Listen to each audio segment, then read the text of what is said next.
বায়ান্নর ভাষা আন্দোলনে প্রথম শহীদ হয়েছিলেন মানিকগঞ্জের রফিকউদ্দিন আহমেদ। সিংগাইরে তার জন্মভিটার কিছু দূরেই স্থানীয় সরকার, পল্লী উন্নয়ন ও সমবায় মন্ত্রণালয়ের অর্থায়নে গড়ে উঠেছে ভাষা শহীদ রফিকউদ্দিন আহমেদ গ্রন্থাগার ও স্মৃতি জাদুঘর। ২০০৮ সালের ১৫ই মে আনুষ্ঠানিকভাবে জাদুঘর উদ্বোধন করা হয়।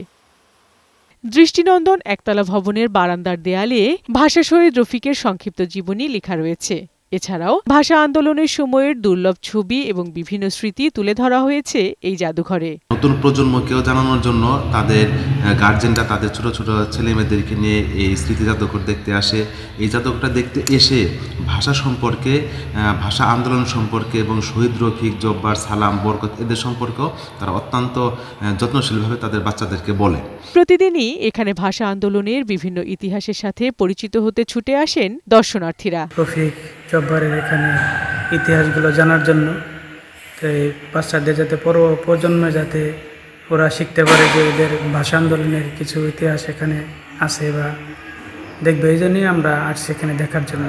রফিক স্মৃতি জাদুঘরে ভাষা আন্দোলন এবং মুক্তিযুদ্ধের কয়েক হাজার বই থাকলেও রফিকের কয়েকটি ছবি ছাড়া তেমন কোনো স্মৃতি নেই।